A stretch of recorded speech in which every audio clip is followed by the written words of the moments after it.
Olá, meus amados irmãos, boa noite. 1º de dezembro de 2020, estamos reunidos nesta noite para o nosso Projeto Atos, depois de uma semana abençoada, semana de ação de graças, e aqui estamos nós para louvar e exaltar o Senhor e ouvir da palavra dele. Seja muito bem-vindo e bem-vinda ao nosso Projeto Atos. Que Deus fale ao seu coração nessa noite. Estamos com um cenário um pouquinho diferente, um teste que nós estamos fazendo diretamente aqui do gabinete pastoral, onde podemos juntos aprender da palavra de Deus, poder ser edificados com o poder que vem da palavra, que vem do alto. Que Deus fale com você nessa noite. Se você puder compartilhar essa live, compartilhe aí no seu Facebook, e também nós estamos ao vivo no YouTube. Você pode também compartilhar o link lá do YouTube. Eu espero que Deus fale com você. Meu desejo é esse. Que bom poder estar com você no seu lar, falando da palavra do Senhor e juntos louvando e exaltando o Senhor. Nosso Projeto Atos é um projeto de grupos pequenos, onde nos reunimos semanalmente para o aprendizado da palavra de Deus, para a edificação. Nesses dias temos falado sobre o tema avivamento, sobre depressão espiritual. Nós precisamos nos avivar, crescer a cada dia na nossa comunhão com o Senhor. Seja muito bem-vindo. Que Deus fale ao seu coração nessa noite. Vamos orar? Vamos dar início ao nosso Projeto Atos. Antes de mais nada, se você quiser, coloque aí nos comentários um boa noite, uma saudação. Se você é de fora de Jaboticabal, coloque o nome da sua cidade e nós vamos juntos participar deste momento tão maravilhoso. Vamos orar então? Grandioso Deus, obrigado pelo nosso Projeto Atos nessa noite, Pai. Obrigado pela rica oportunidade que temos de reunidos, espalhados por várias partes da nossa cidade e de outras cidades, poder adorar o Senhor, exaltar e ouvir a Tua voz. Seja glorificado, seja adorado através das nossas vidas. Te louvamos, te bendizemos e te exaltamos em nome de Jesus Cristo. Amém, Deus. O Salmo de número 105, o verso 1 até o verso 4 nos diz: Rendei graças ao Senhor, invocai o seu nome. Fazei conhecido entre os povos os seus feitos. Cantai-lhe salmos, narrai todas as suas maravilhas. Gloriai-vos no seu santo nome. Alegre-se o coração dos que buscam o Senhor.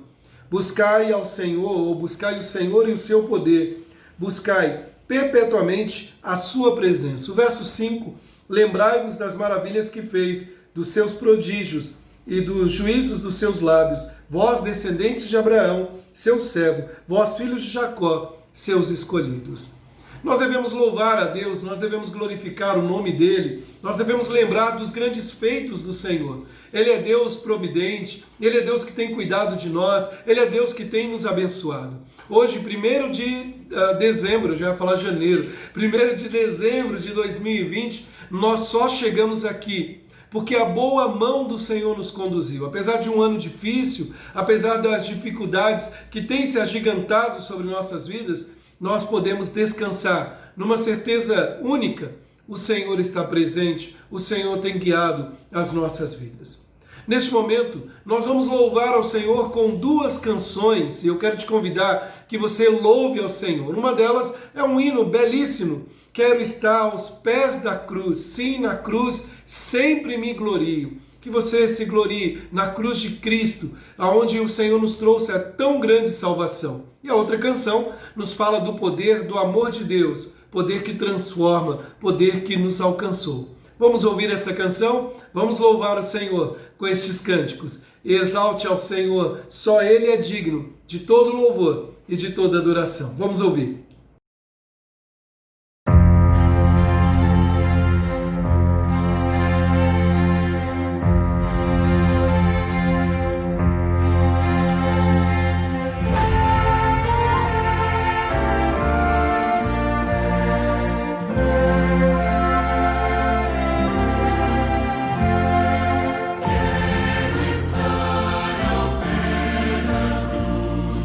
Onde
Jesus, quero renovar meu ser, sei que a graça vem só de ti, Senhor.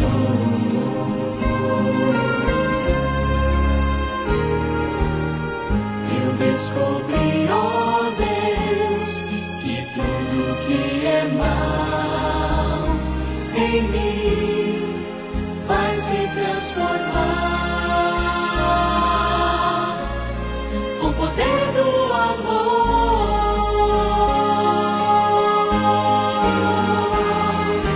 Meu Jesus, teu amor me envolve.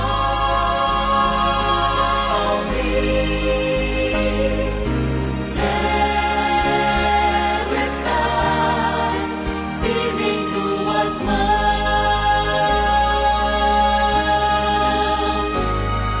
Eu vou voar bem alto como a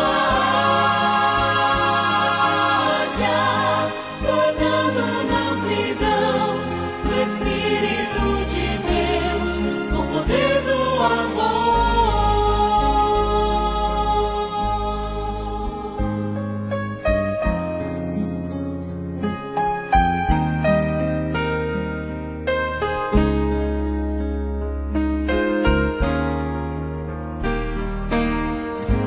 Abre os olhos meus, quero ver o teu olhar, mostra o teu amor, vem viver em mim.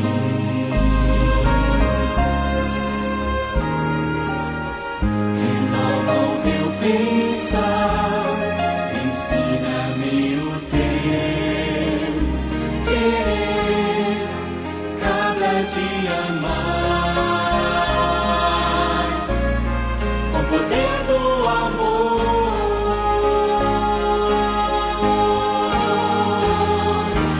Meu Jesus, teu amor me envolve.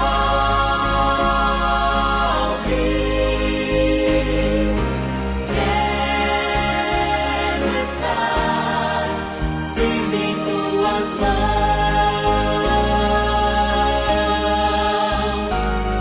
Eu vou voar bem alto como a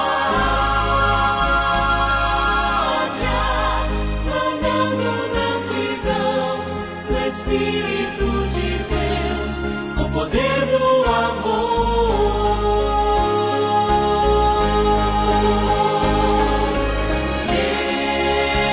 Meu Jesus, teu amor me envolve. Quero estar firme em tuas mãos.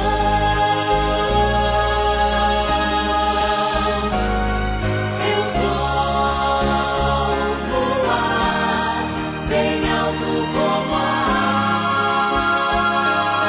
águia, planando na amplidão do Espírito de Deus, com o poder do amor. Planando na amplidão do Espírito Espírito de Deus, com poder do amor.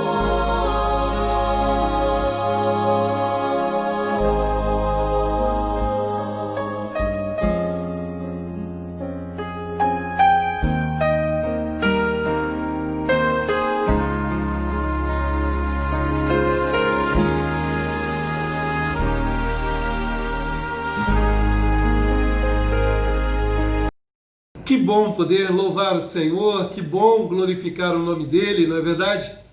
Como diz o hino que acabamos de ouvir, sim na cruz, sempre me glorio. E devemos nos lembrar que a nossa glória, que a nossa vida está firmada juntamente com Cristo na cruz e com Ele. Uma vez que Ele morreu e ressuscitou, nós também ressuscitamos e recebemos a herança eterna. Meus amados, nós vamos neste momento ouvir a palavra de Deus. Eu tenho certeza que Deus quer falar com você. Você tem certeza disso? Eu espero que sim. Então, eu quero te convidar a abrir sua Bíblia lá em Apocalipse, capítulo 2. Isso mesmo, Apocalipse, capítulo 2. Nós vamos olhar nessa noite, falando um pouquinho dentro do tema avivamento de uma igreja parecida com a nossa, uma igreja parecida com muitas outras igrejas, mas uma igreja que fracassou. Apocalipse capítulo 2, o verso 1 até o verso 7. A palavra do Senhor nos diz assim: ao anjo da igreja em Éfeso escreve: estas coisas diz aquele que conserva na mão direita as 7 estrelas e que anda no meio dos 7 candeeiros de ouro. Conheço as tuas obras, tanto o teu labor como a tua perseverança, e que não podes suportar homens maus, e que puseste à prova os que a si mesmos se declaram apóstolos e não são, e os achaste mentirosos. E tens perseverança, e suportaste provas por causa do teu nome, e não te deixaste, ou do meu nome, e não te deixastes esmorecer. Tenho, porém, contra ti, que abandonastes o teu primeiro amor. Lembra-te, pois, de onde caíste, arrepende-te e volta à prática das primeiras obras. Se não, venho a ti e moverei do seu lugar o teu candeeiro, caso não te arrependas. Tens, contudo, a teu favor, que odeias as obras dos nicolaítas, os quais eu também odeio. Quem tem ouvidos, ouça o que o Espírito diz às igrejas. Ao vencedor, dar-lhe-ei de que se alimente da árvore da vida, que se encontra no paraíso de Deus. Vamos falar com Deus? Grandioso Pai, Deus eterno, suplicamos que neste momento o Senhor fale conosco pela instrumentalidade da Tua palavra e ilumine a nossa mente. Ajuda-nos, ó Deus, a compreender o que o Senhor quer nos falar nesta noite. Te bendizemos e exaltamos em nome do Senhor Jesus Cristo. Amém, Deus. Meus amados, tudo certo, mas deu tudo errado. Algum momento da sua vida, você já planejou, já orquestrou tudo certinho, mas de repente na execução falhou? Você já passou pela experiência de que estava tudo certo e na hora H veio então o fracasso, saiu tudo errado? É o caso do vendedor que faz tudo certo, mas na hora de fechar o negócio, o cliente tem uma melhor condição e aí ele perde a venda. É o caso, por exemplo, do jogador que fez tudo certo, tá ali envolvente, todo mundo quase que sem fôlego, e na hora de... ele até passou pelo goleiro, e na hora de concretizar e fazer o gol, a bola sai para fora. Fez tudo certo, mas deu errado. É o caso de muitos que fizeram tudo certo, mas deu errado. E eu estou dizendo tudo isso porque quando nós olhamos para a história da igreja de Éfeso, era uma igreja que tudo caminhava aos nossos olhos certo, mas que foi reprovada aos olhos do Senhor. Era uma igreja que nos faz recordar de uma advertência contundente do Senhor Jesus, lá em Mateus 7, 21 e 23, quando ele diz: nem todo aquele que diz Senhor, Senhor entrará no reino dos céus, mas apenas aquele que faz a vontade do meu Pai que está nos céus. E aí Jesus ele diz: muitos naquele dia dirão: Senhor, Senhor, não profetizamos no teu nome, em teu nome não expulsamos demônios, em teu nome não realizamos milagres. Então lhes direi: nunca os conheci, afastem-se de mim os que praticam o mal. É interessante que em Mateus capítulo 7 é muito parecido com o que está acontecendo na igreja de Éfeso. Uma igreja que tinha atividade, uma igreja que vários elogios, mas era uma igreja que fracassou, era uma igreja que falhou, tudo certo, mas nem tudo. Ela falhou na prática da palavra de Deus. E quando nós falamos de avivamento, o avivamento é um retorno às Escrituras. O avivamento é viver em arrependimento de vida. Ou que podemos, olhando para esse texto, dizer: o avivamento é voltar ao primeiro amor. A advertência de Deus à igreja de Éfeso ensina que podemos fazer tudo certo, mas se nos esquecermos do essencial, no final dará tudo errado. Por isso eu quero olhar para esta igreja, a igreja de Éfeso, que está inserida aqui num conjunto de igrejas que receberam 7 cartas, as 7 igrejas da Ásia Menor, onde o próprio Jesus, com seu olhar que penetra aonde o homem não pode ver, ele encontra elogios, ele faz elogios e também críticas à igreja. A igreja de Éfeso era uma igreja moldada, como a própria tradição diz, pela feira das vaidades. Para se apreciar plenamente as palavras de Cristo à igreja de Éfeso, é bom que se tenha uma visão panorâmica da geografia, da cultura, do cenário espiritual daquela que era a principal cidade da Ásia Menor, Éfeso. E antes de trazer algumas lições e alguns ensinamentos para nós, é necessário contextualizar o que é a igreja de Éfeso, o que está acontecendo aqui. Bom, para você ter uma ideia, Pérgamo era a capital da província asiática do Império Romano nesse contexto. Mas Éfeso era de longe a primeira e maior metrópole da Ásia. Um escritor romano chegou a descrever Éfeso como a luz da Ásia. E a tradição Éfeso ostentava um apelido de a Feira da Vaidade. Sabe, meus queridos, falando um pouquinho da geografia, falando um pouquinho da estrutura, vamos começar pelo comércio da cidade de Éfeso. É interessante que Éfeso era uma cidade portuária. Havia uma confluência muito grande de pessoas, né? O seu porto, por exemplo, comportava os maiores navios do seu tempo. E ela acabou se tornando uma metrópole no maior centro de importação e exportação daquele lado do mundo. Além disso, o porto de Éfeso possibilitava um comércio, um grande comércio. A cidade se beneficiava de 3 grandes estradas, que convergiam até o seu município. Então você imagina o seguinte: quanto dinheiro não circulava na cidade de Éfeso, aquele grande centro urbano.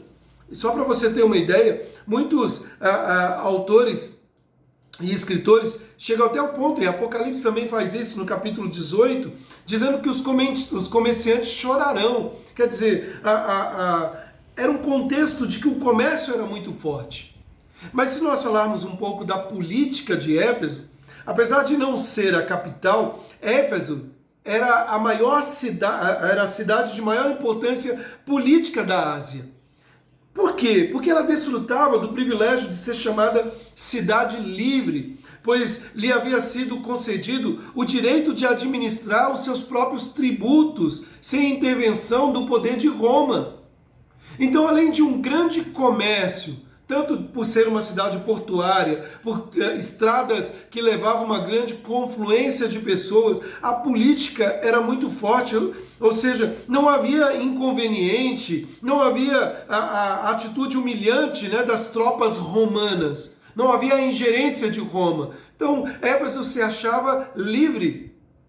Nós podemos também falar da cultura. e do lazer de Éfeso.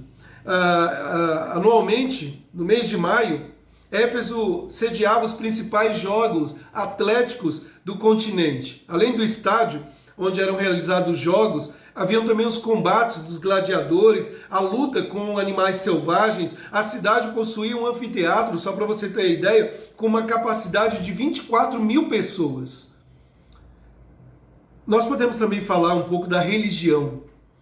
Então nós falamos do comércio, nós falamos da política, nós falamos da cultura, do lazer, mas a religião em Éfeso era fortíssima, principalmente porque Éfeso era o lar da grande Diana, Diana dos Efésios, ou Artemis. O templo era dedicado a essa deusa Diana. Só para você ter uma ideia, esse templo era uma das 7 maravilhas do mundo antigo.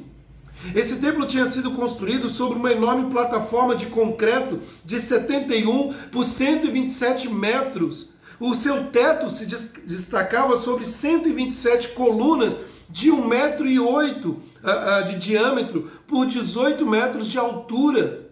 Era imponente. Era um centro de adoração à deusa Diana, né? Além disso, havia essa veneração a essa deusa. Éfeso cultivava uma grande superstição. Eles produziam amuletos, né? Esses amuletos eram famosos mundialmente, adorando a deusa Diana, né? E pessoas de várias partes vinham para comprar esses amuletos para ser livre de vários males, de doenças, esterilidade, maldições. Falavam que dava sorte nas guerras. A população de Éfeso, nós temos em torno, nesse contexto, no período apostólico, 250 mil pessoas compunham ali a cidade de Éfeso. 250 mil pessoas no período apostólico. O caráter destas pessoas era muito interessante, porque o caráter dos cidadãos de Éfeso era reconhecidamente mau. Ou seja, a reputação deles era um povo inconstante, supersticioso, imoral, né? Para você ter uma ideia, um dos filósofos famosos de Éfeso, Heráclito, ele era conhecido por ser um homem chorão e que nunca tinha esboçado um sorriso. Olha que situação, né? E uma vez ele foi indagado por que ele era chorão, por que ele nunca tinha esboçado um sorriso, e ele disse que não conseguia sorrir ou gargalhar porque ele vivia entre um povo terrivelmente imundo, injusto e imoral. Olha a fama do povo de Éfeso. E aí quando nós olhamos para todo esse contexto, comércio, a política, a cultura, a religião, a população com essa fama, a igreja de Éfeso está inserida nesse contexto. E aí, meus queridos, quais são as lições? Quando nós olhamos para a igreja de Éfeso, o que nós podemos aprender?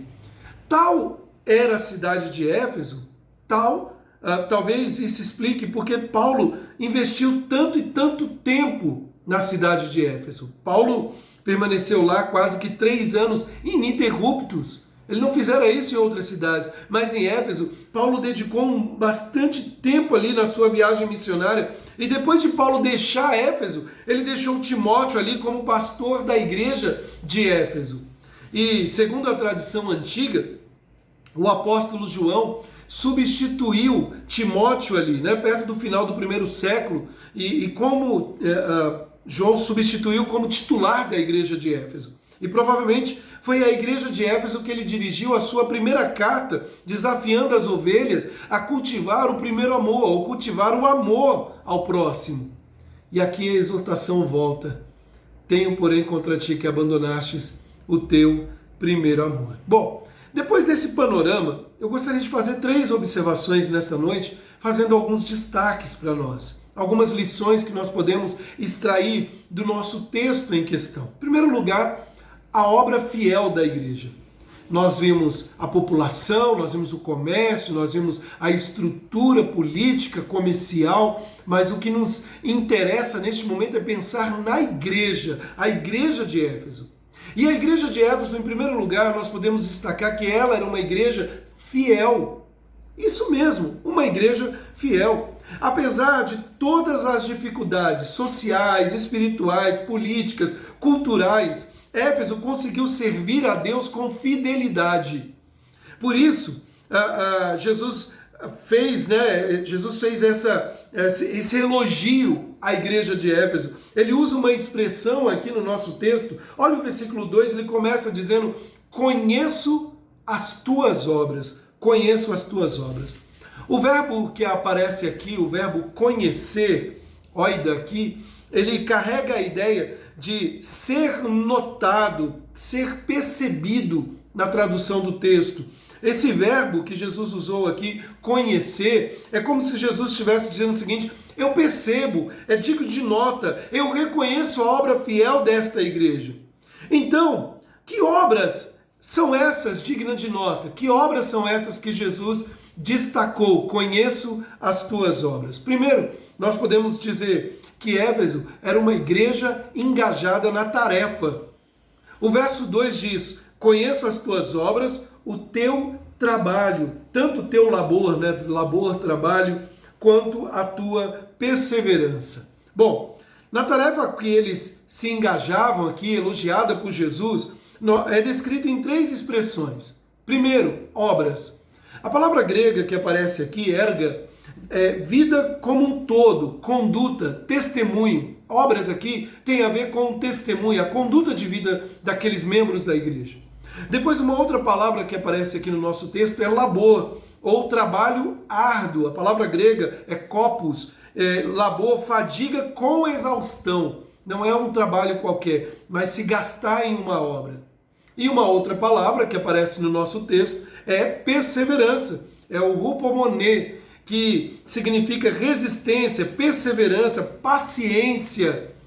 Então veja que Jesus começa, como nas outras igrejas aqui da Ásia Menor, no capítulo 2 e 3 de Apocalipse, Jesus começa tecendo elogios. Diante de todas as tentações, diante das perversões da cidade de Éfeso, seduções, os crentes de Éfeso preferiram se manter engajados na tarefa.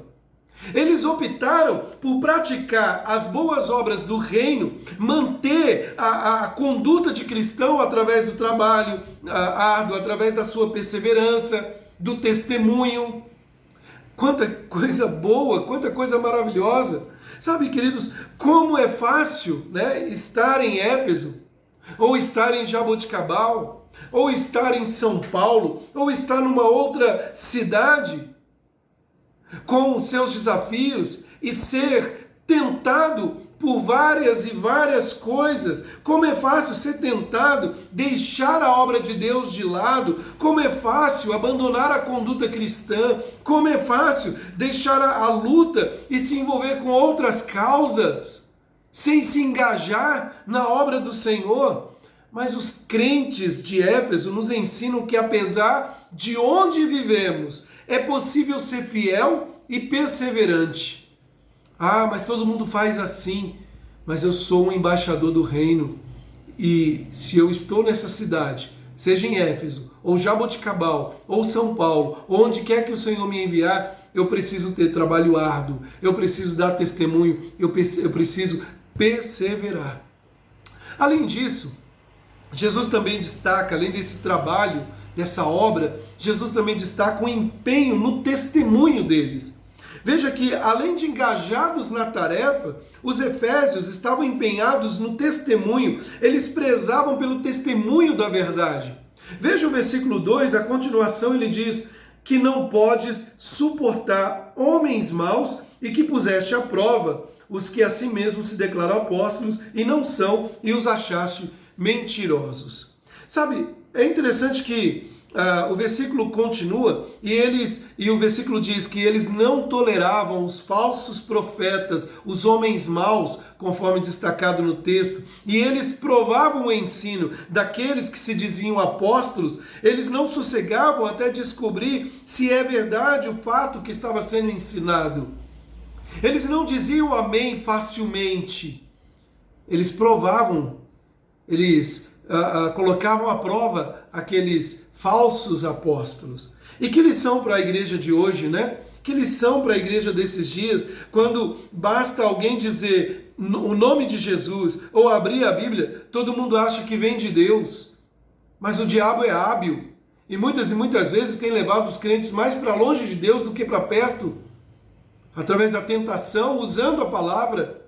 Sabe, queridos, muitos de nós, sem considerar, não estamos percebendo que muitos lobos estão surgindo no nosso meio. A igreja de Éfeso nos ensina que nós devemos provar. Essa palavra aqui, provar, é examinar com atenção. É como você examinar uma cédula de dinheiro com atenção para ver se ela não é falsa. É para ver se a verdade é bíblica ou é ensino de demônios. E João já tinha dito isso antes, lá na sua primeira carta, 1 João 4:1, ele diz: amados, não creiam em qualquer espírito, mas examine os espíritos para ver se eles procedem de Deus, porque muitos falsos profetas têm saído pelo mundo. Esses falsos profetas, homens maus de Éfeso, eles são definidos, como o nosso texto apresenta aqui, como os nicolaítas. Olha o versículo 6 aí na sua Bíblia.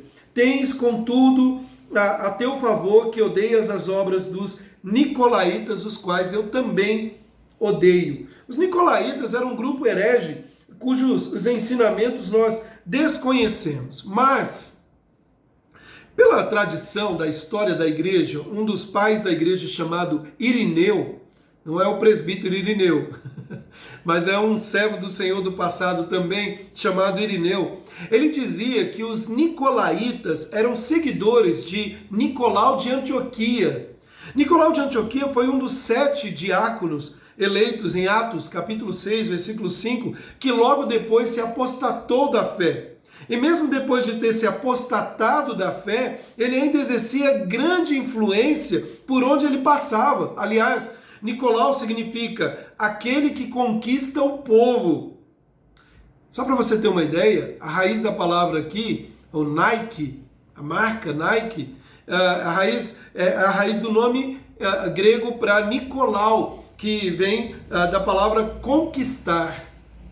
E aí, queridos, diz pela tradição que Nicolau afirmava que a sua missão era dar uma versão moderna do cristianismo.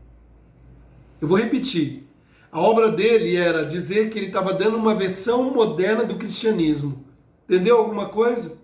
Muitos nos dias de hoje estão dizendo que nós temos que atualizar, contextualizar e fazer. Não é algo novo, não. Já aconteceu no passado. Ele, com muita lábia, com muito carisma, ele dizia que o crente poderia viver como o pagão vivia. Nicolau dizia, por exemplo, que não precisava haver diferença de vida, bastava crer e pronto. Ele se aproximava, ele se apoiava, melhor dizendo, em 3 princípios. Quais eram? A lei não tem mais vigor. Depois, a graça de Deus pode perdoar qualquer um e a qualquer hora. Você não precisa nem se preocupar em pedir perdão. E terceiro, o corpo é ruim, o bom é o espírito, muito parecido com os gnósticos. Né? Ou seja, faça com seu corpo o que você quiser. E a igreja de Éfeso, assim como Jesus, odeia essa doutrina. O verso 6 mostra isso para nós, né? Pois aquilo que cremos e professamos deve influenciar a nossa postura e a nossa conduta. E os efésios estavam empenhados nesse testemunho. Eles rejeitavam as obras dos nicolaítas e os falsos profetas. Mas além disso, nós podemos também destacar a favor da igreja de Éfeso que eles estavam esforçados no teste. Olha só, olha na sua Bíblia o versículo 3. E tens perseverança e suportaste provas por causa do meu nome e não te deixaste esmorecer. Além do engajamento com a tarefa de ter uma boa conduta cristã, além do empenho com o testemunho da verdade, os efésios se esforçavam na prova, no teste. Veja que o versículo 3 mostra para nós isso. Eles perseveravam suportando a dura prova de lealdade do evangelho sem se esmorecer. Eles não cediam às pressões constantes dos falsos mestres, dos falsos profetas, dos falsos apóstolos. Eles não se entregavam à perseguição dos pagãos, não eram seduzidos pela cidade. Eles viviam pela fé na graça futura de Deus, pois a graça de Deus lhes bastava, conforme Deus tinha falado a Paulo lá em 2 Coríntios capítulo 12. Mas eles fizeram tudo certo, mas deu tudo errado. Sabe, nem tudo é o que parece. Se parássemos aqui com todos os elogios, poderíamos nessa noite dizer: que grande igreja! E de fato, eles tinham elogios e nós não podemos menosprezar isso. Mas, por fora bela viola, por dentro pão bolorento. Assim era a vida dos crentes de Éfeso. Uma igreja fiel à obra, era engajada na tarefa, era empenhada no testemunho, era esforçada nas provas, no teste, porém, servindo a Deus aos motivos errados. E o Senhor Jesus, dentro da leitura que ele faz, dentro dessa ótica que ele olha, de um olhar perscrutador, quase não sai, para esta igreja, além do que os olhos humanos podem ver, ele tem uma objeção fatal a esta igreja. E aí, meus amados, tendo observado a obra fiel da igreja, nós devemos ver esta objeção. Agora, antes de nós prosseguirmos, é necessário fazer uma nota aqui. Não porque simplesmente era uma igreja que não tinha o primeiro amor, que abandonaste o primeiro amor, e às vezes a gente coloca da seguinte maneira: não, o que importa é o amor, não precisa a obra, faça de qualquer jeito desde que tenha amor. É necessário dizer algo para os irmãos.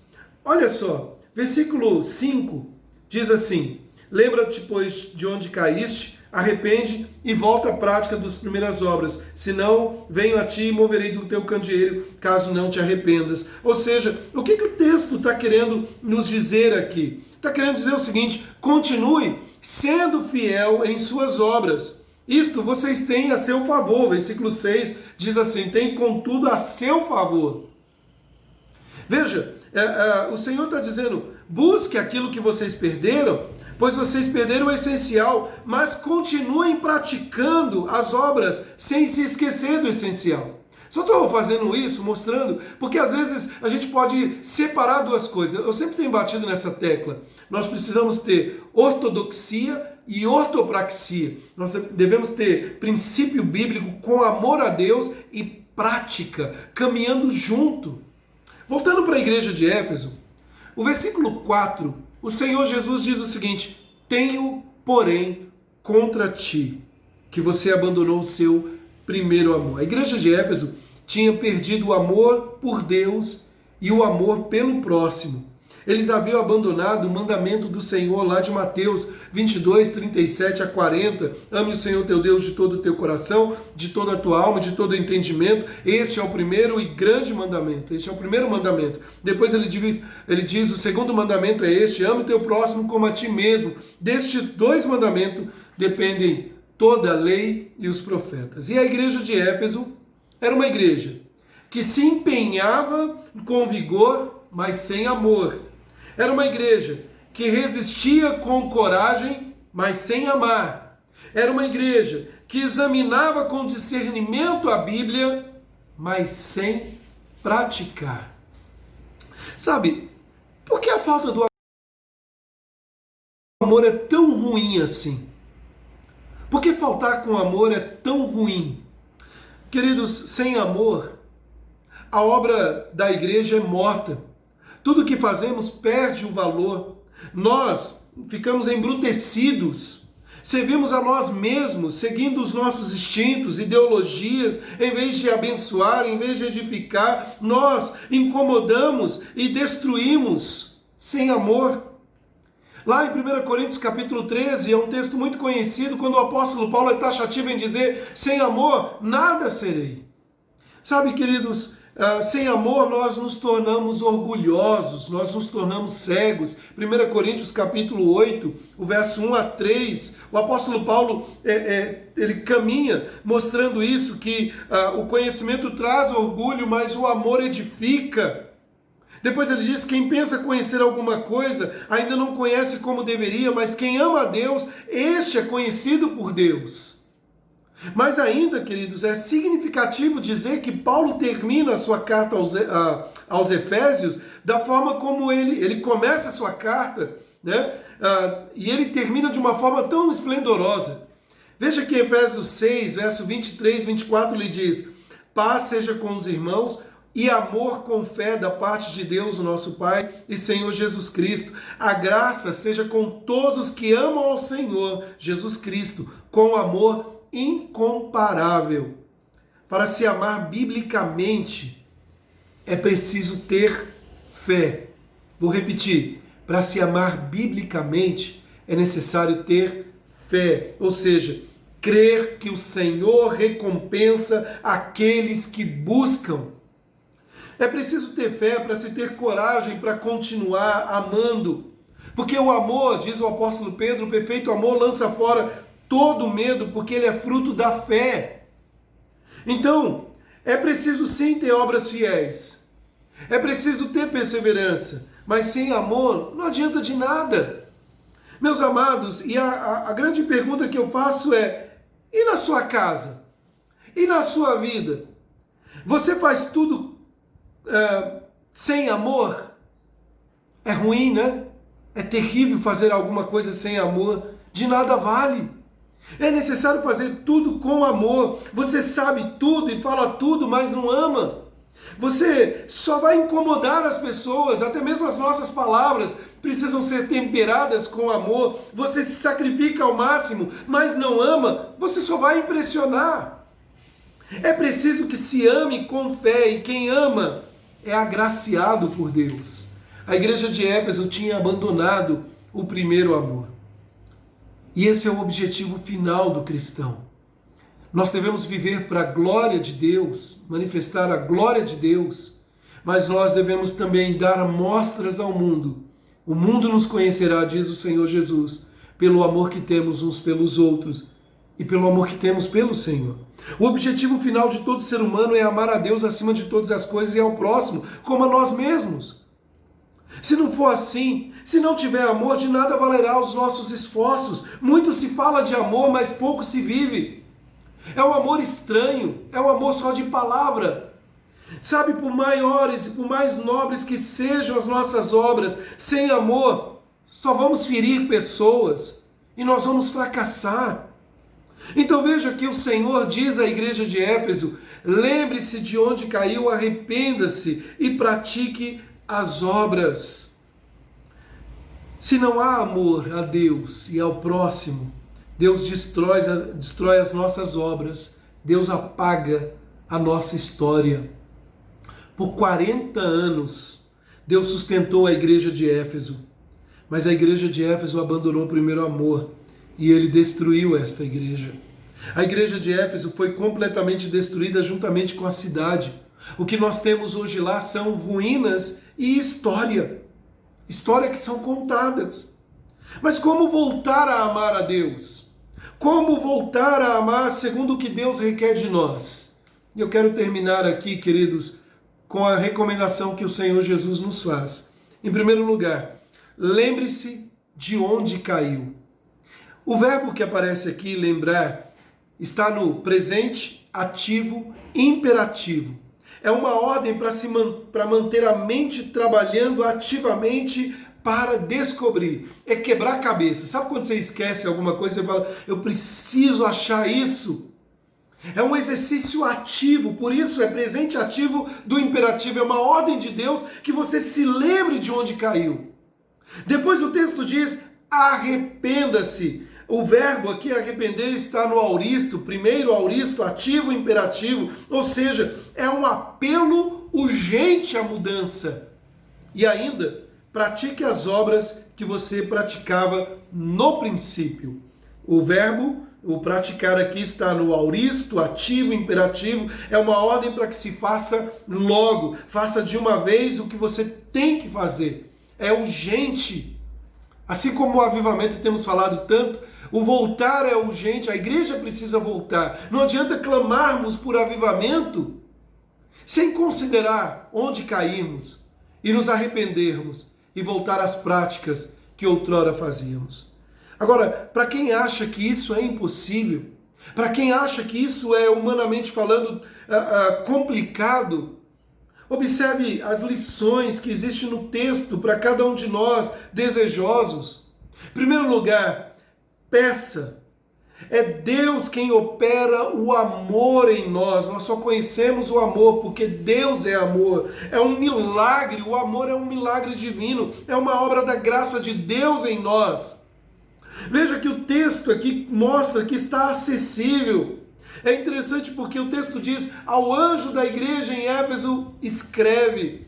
Estas são as palavras daquele que tem as 7 estrelas na mão direita e anda nos 7 candeeiros de ouro. Ou seja, Deus se faz presente, Ele está acessível a todos. Basta pedir, a sua mão de poder nos segura, nos sustenta. Ele passeia entre nós para nos ajudar. Além disso, ouça. Então peça para Deus colocar amor. Ouça, ou seja, é Deus que recompensa no final. É mais uma obra da graça de Deus em nós e a nosso favor. O versículo 7, dá uma olhadinha, ele diz: quem tem ouvidos, ouça o que o Espírito diz às igrejas. É interessante que ele aqui está dizendo: amar não é fácil, amar é difícil, amar requer fé, mas há uma recompensa futura. O versículo 7 continua dizendo desta recompensa, falando sobre a dificuldade, falando da necessidade de amar, mas que é recompensado a igreja que lembra-se, que se arrepende e que volta às práticas do primeiro amor. E eu quero terminar com uma frase do C.S. Lewis. C.S. Lewis, ele nos diz assim: amar é sempre ser vulnerável. Ame qualquer coisa e certamente o seu coração vai doer e talvez se partir. Se quiser ter a certeza de mantê-lo intacto, você não deve entregá-lo a ninguém, nem mesmo a um animal. Envolva-o cuidadosamente em seus hobbies e pequenos luxos. Evite qualquer envolvimento. Guarde-o na segurança do caixão de seu egoísmo. Mas neste caixão seguro, sem movimento, sem ar, ele vai mudar. Ele não vai se partir. Vai tornar-se indestrutível, impenetrável, irredimível. A alternativa a uma tragédia, ou pelo menos ao risco de uma tragédia, é a condenação. O único lugar além do céu onde se pode estar perfeitamente a salvo de todos os riscos e perturbações do amor é no inferno. Pastor, que palavra é essa? O que ele está querendo dizer com isso? Simples. Alimente-se das promessas de Deus. Viva pela graça futura e coloque-se para amar. O amor é para ser gasto, para ser conhecido. E nós devemos mostrar esse amor a Deus e à sua igreja, ao seu povo. Não fracasse como a igreja de Éfeso. Ame, volte ao primeiro amor. Há uma canção antiga, e eu gostaria de terminar com esta canção: mais perto quero estar, meu Deus, de ti. Mais perto quero estar, meu Deus, de ti.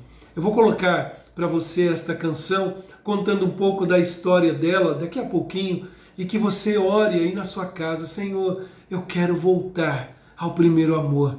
Eu quero te amar com intensidade, eu quero viver para a tua honra, para a tua glória. Eu quero amar o Senhor acima de tudo, eu quero amar o meu próximo, sem egoísmo, sem reservas. Ame, volte às práticas do primeiro amor. Vamos orar? Grandioso Deus, obrigado por esta palavra, Senhor. Obrigado porque tem cuidado de nós, tem guiado as nossas vidas. Te pedimos, ó Deus, que nos ajude na nossa jornada e que sejamos uma igreja conhecida pelo amor que temos ao Senhor, o amor que temos pelos nossos irmãos. Conduz a tua igreja, Senhor, conduz o teu povo e que jamais nos desviemos do amor ao Senhor. Obrigado, Pai, por este mês de dezembro. Rogamos, ó Deus, rogamos, clamamos, aviva a tua obra, a começar de nós, esse pequeno povo, e que esta obra, que este avivamento se espalhe aos quatro cantos, que nos arrependamos dos nossos pecados e que vivamos para a tua honra e tua glória. Nós oramos a ti no nome do Senhor Jesus Cristo. Amém, Deus. Muito bem, meus amados, nós estamos chegando ao final do nosso projeto Atos. Que Deus abençoe sua vida. Quero agradecer a todos que participaram na semana passada da nossa semana de ação de graças. Quero também agradecer principalmente a Deus pelo cuidado que Ele tem tido por nós. Rogar que os irmãos continuem orando por nós, pela proteção dEle, para que o Senhor conduza a nossa caminhada. Amanhã, às 8 horas da manhã, nós teremos a nossa reunião de oração, né? E conforme nós fazemos sempre. E na quinta-feira, nós voltamos com o nosso estudo presencial da Jornada pelas Escrituras e que você participe de forma presencial online deste momento que temos tão precioso. Fique agora com esta canção belíssima, Mais Perto Quero Estar, Meu Deus, de Ti. Uma excelente noite, Deus te abençoe. Tchau, tchau. Coloca os coraçõezinhos aí para subir nos comentários aí, escrevam boa noite também. Fique com Deus. Tchau, meus irmãos.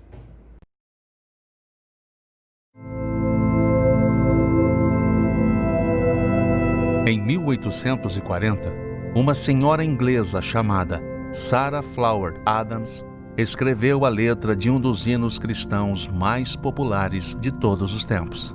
Mais perto quero estar. A obra foi inspirada no relato de Gênesis capítulo 28, em que Jacó, ao pegar no sono, vê uma escada cujo topo alcançava os céus, e por ela desciam e subiam anjos do Senhor. Os versos poéticos de Sarah atravessaram o tempo e chegaram nas mãos de Lowell Mason em 1856. Foi deste compositor e professor de música a versão publicada em Inários e Coletâneas e eternizada em um dos acontecimentos mais trágicos e tocantes da nossa história: o naufrágio do transatlântico RMS Titanic. O navio, inaugurado em 10 de abril de 1912, cruzava o Atlântico quando se chocou contra um iceberg 4 dias depois. A bordo estavam cerca de 2.200 passageiros, entre eles 8 músicos que tocavam seus instrumentos em meio ao desespero dos tripulantes. Mais perto quero estar foi uma das canções apresentadas pelos músicos naquela terrível madrugada, que levou mais de 1.500 pessoas para as profundezas do oceano. Desde aquela época até os dias de hoje, Mais Perto Quero Estar é a canção na qual fiéis de todo o mundo encontram diante das dificuldades a graça consoladora de Cristo e, na presença da morte, a esperança de com Ele poder viver a eternidade.